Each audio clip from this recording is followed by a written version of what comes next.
Welcome back to the Ingraham Angle. My interview with White House Chief of Staff John Kelly continues. He addresses some recent controversies, including the removal of historic monuments and his dispute with Democratic Congresswoman Frederica Wilson. Let's move on to the Frederica Wilson issue when she overheard the conversation. Oh, the Congresswoman. Yeah, the Congresswoman. She overheard the conversation of the Gold Star widow. And this blew up into a huge controversy. You came out into the press room and you gave what was, by all accounts, a riveting account of your reaction to this. At the time, you said you were so upset you went to Arlington National Cemetery. Can you tell us a little bit more about that? Why did you go to Arlington, and what did you do there? What did you hear? I was stunned, Laura. Of all of the things I thought that were left in terms of things that we hold up as special in our country, and most of them have gone by the wayside. I think I mentioned some of them, to include our flag and our anthem. Those are all passé, I guess.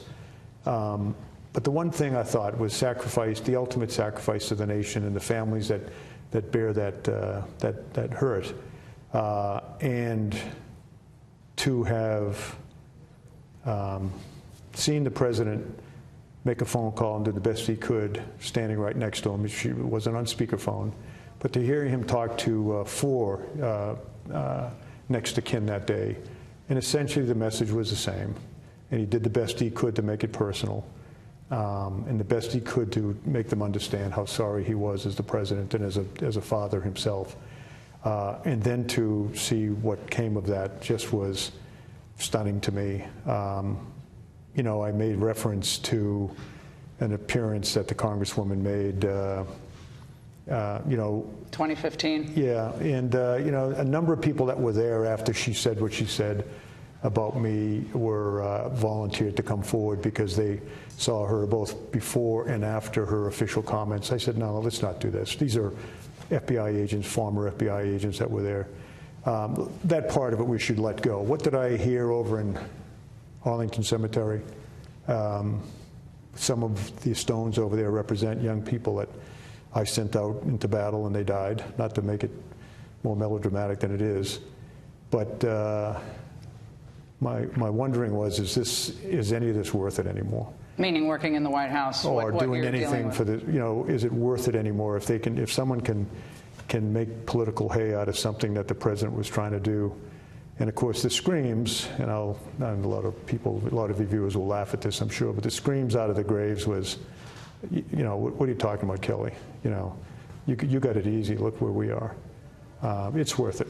It's worth it to fight for America. And the good news is, I think, outside of this cesspool or swamp or whatever it's called, where Americans are just doing the best they can, working hard, raising their family, paying their taxes, hoping to send their kids off to college someday, that makes it all worthwhile. But it was absolutely depressing to me to see how that was turned into a political event. I just don't know how anyone could possibly criticize another human being for doing the best he or she could do to express sorrow from the bottom of their hearts. It was stunning to me. The widow of LaDavid Johnson basically corroborated what the Congresswoman recounted about the conversation.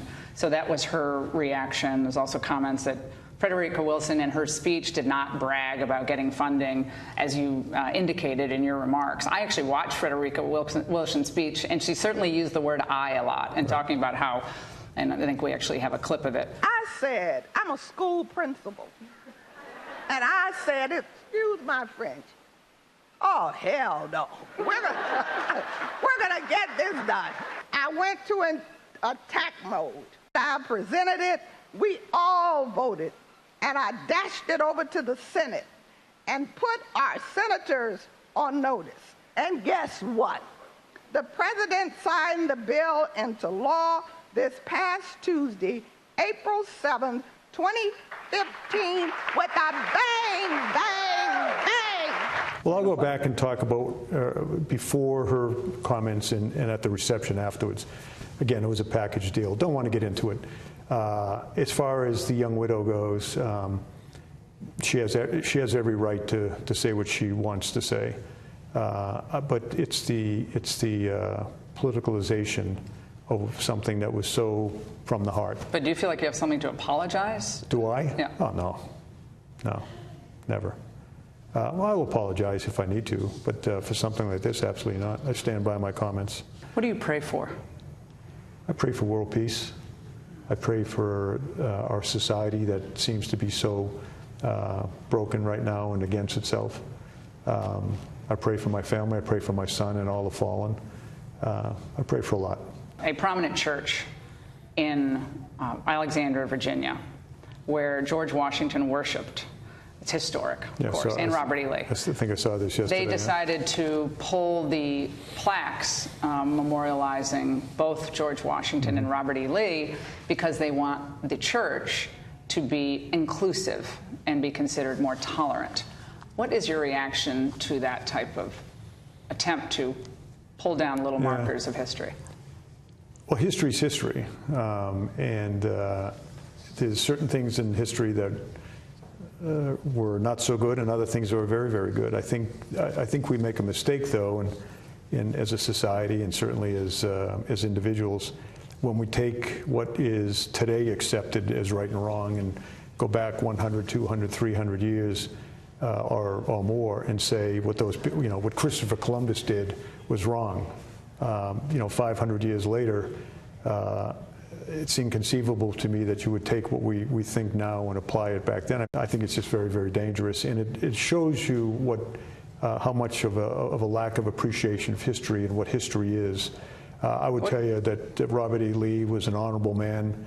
He was a man that gave up his country to fight for his state, which in 150 years ago was more important than country. It was always loyalty to state first back in those days. Now it's different today, but the lack of an ability to compromise led to the Civil War, and men and women of good faith on both sides made their stand where their conscience had them make their stand. They'll be pulling down the Washington Monument at some point. Why not? What are they going to rename it, General? We're running out of names. Everything's offensive to somebody. We can find some cult hero that we can put up there and say, well, he really was the great one, Andy Warhol or someone like that, But Warhol Monument. Yeah. Congressional never-Trumpers, and you know who they are: Jeff Flake, John McCain. They're resisting the Trump agenda, a lot of it at least. How do you, as a White House, deal with that? Keep all wings of the Republican Party together? Is it possible to make so everybody feels like they're getting a say in this process, so they don't feel left out? Yeah, as I say, he talks directly to members of Congress on both sides of the aisle, both sides of the Hill, on a regular basis. Doesn't hesitate to pick up the phone and call a Democrat and get their sense of who does he call what's most? going Schumer? on. Is it Schumer's? Well, I mean, Mr. Schumer, certainly he's interacted with people like Ms. McCaskill and invites them sometimes to go on trips. Mr. Donnelly from Indiana went on a trip out to his home state. So he doesn't hesitate to call. He has learned, I don't think he'll ever accept, that politics sometimes trumps what's good for America.